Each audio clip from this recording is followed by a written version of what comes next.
નમસ્કાર દર્શક મિત્રો, ધ લોકસત્તા શોમાં આપનું સ્વાગત છે। પૂર્વ આફ્રિકાના ઇથોપિયા દેશમાં ખાસ કરીને અફાર વિસ્તારમાં 23 નવેમ્બરના રોજ હાઈલી ગુપ્પી જ્વાળામુખી સક્રિય થતા એક મોટી કુદરતી ઘટના બની હતી। આ વિસ્ફોટના પરિણામે ખૂબ જ મોટી માત્રામાં જ્વાળામુખીની રાખના વાદળો સર્જાયા હતા, જે વાતાવરણમાં લગભગ 14 કિલોમીટર એટલે કે 45,000 ફૂટ જેટલી ઊંચાઈ સુધી પહોંચ્યા હતા। હવામાનના જાણકારો અનુસાર આ વાદળો 35,000 થી 45,000 ફૂટની ઊંચાઈમાં ફેલાયેલા હતા અને તેમાં મુખ્યત્વે જ્વાળામુખીની રાખ, સલ્ફર ડાયોક્સાઇડ અને કાચ અથવા ખડકના નાના કણો શામેલ હતા। વાતાવરણના ઉપલા સ્તરોમાં ફૂંકાતા મજબૂત અને ઝડપી પશ્ચિમથી પૂર્વ તરફના પવનોને કારણે આ વિશાળ રાખનું વાદળ હજારો કિલોમીટરની મુસાફરી કરીને ભારત તરફ આગળ વધ્યું હતું।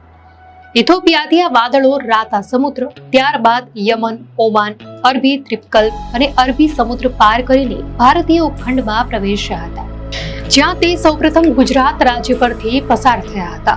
ટુલુઝ વોલ્કેનિક એશ એડવાઇઝરી સેન્ટરે જાણકારી આપી કે આ વાદળો આગળ વધીને રાજસ્થાન, દિલ્હી, ઉત્તર પ્રદેશ, નેપાળ થઈને ચીન તરફ જઈ રહ્યા છે અને 26 નવેમ્બર પછી તેની સીધી અસર ભારત પર રહેશે। ભારતીય હવામાન વિભાગના વડાએ જણાવ્યું હતું કે સામાન્ય રીતે આની અસર સીધી જમીન પર થતી નથી, પરંતુ તેની સૌથી વધુ અસર વિમાની સેવાને થાય છે, કારણ કે આ ઊંચાઈએ પ્લેન ઉડતા હોય છે। જાપાનની જ્વાળામુખી પર નજર રાખતી સંસ્થાના અંદાજ અનુસાર આ વાદળો લગભગ 200 કિલોમીટર પ્રતિ કલાકની ઝડપે આગળ વધી રહ્યા હતા।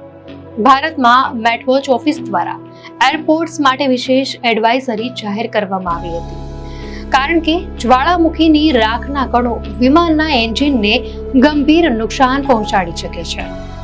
આ સંજોગોને ધ્યાનમાં રાખીને ઉડ્ડયન સેક્ટરના નિયમનકાર DGCA એરલાઇન્સ નિર્દેશ જારી કર્યા હતા, જેના પગલે એર ઇન્ડિયાએ Newark Delhi, New York Delhi, Dubai Hyderabad સહિતની ઘણી આંતરરાષ્ટ્રીય અને ચેન્નાઈ, મુંબઈ, હૈદરાબાદ, દિલ્હી જેવી ડોમેસ્ટિક ફ્લાઇટ્સ રદ કરી હતી। આ ઉપરાંત આકાશા, એર ઇન્ડિગો અને KLM જેવી એરલાઇન્સે પણ રાખના વાદળોને કારણે કેટલીક ઉડાન રદ કરવી પડી હતી। ઇન્ડિયા મેડ સ્કાય વેધરે જણાવ્યું હતું કે વિસ્ફોટ અટકી ગયો હોવા છતાં આ રાખનું વાદળ વાયુમંડળમાં ઉપર સુધી પહોંચ્યું છે અને તે ઉત્તર ભારત તરફ 100 થી 120 કિલોમીટર પ્રતિ કલાકની ઝડપે આગળ વધી રહ્યું છે। જો કે જમીન પર તેની ખાસ અસર નહીં દેખાય, પરંતુ આકાશ સામાન્ય કરતાં વધુ ધૂંધળું દેખાશે અને દિલ્હીની હવાની ગુણવત્તા પર પણ થોડી અસર થઈ શકે છે। એર ઇન્ડિયાએ એક નિવેદનમાં કહ્યું હતું કે તેઓ પ્રવાસીઓ, ક્રૂ મેમ્બર અને વિમાનોની સુરક્ષા માટે તમામ જરૂરી પગલાં લઈ રહ્યા છે અને સતત સ્થિતિ પર નજર રાખી રહ્યા છે। અંતે આ વાદળો ઉત્તર ભારત પરથી પસાર થઈ ચીન તરફ આગળ વધી જતા ભારતીય હવાઈ ક્ષેત્રમાં સ્થિતિ સામાન્ય બની હતી। ઇથોપિયામાં હાઈલી ગુપ્પી જ્વાળામુખી ફાટ્યા બાદ હવાઈ ક્ષેત્રમાં સર્જાયેલી અણધારી પરિસ્થિતિના પગલે ભારતમાં માત્ર એર ઇન્ડિયા જ નહીં, પરંતુ અન્ય ઘણી મુખ્ય એરલાઇન્સે પણ તેમની ફ્લાઇટ્સ રદ કરવાની કે તેના સમયપત્રકમાં ફેરફાર કરવાની ફરજ પડી। ઇન્ડિગો, જે ભારતની સૌથી મોટી એરલાઇન્સ છે, તેણે સોમવારે રાખના વાદળોના જોખમને ધ્યાનમાં લઈને 6 ઉડાનો રદ કરી હતી। આ રદ કરાયેલી ફ્લાઇટ્સમાંની મોટાભાગની દક્ષિણ ભારત તરફથી આવતી હતી, જ્યારે એક ફ્લાઇટ મુંબઈથી રદ કરવામાં આવી હતી, જે દર્શાવે છે કે વાદળોનો પ્રભાવ પશ્ચિમ અને દક્ષિણ ભારતના હવાઈ માર્ગો પર વધુ હતો।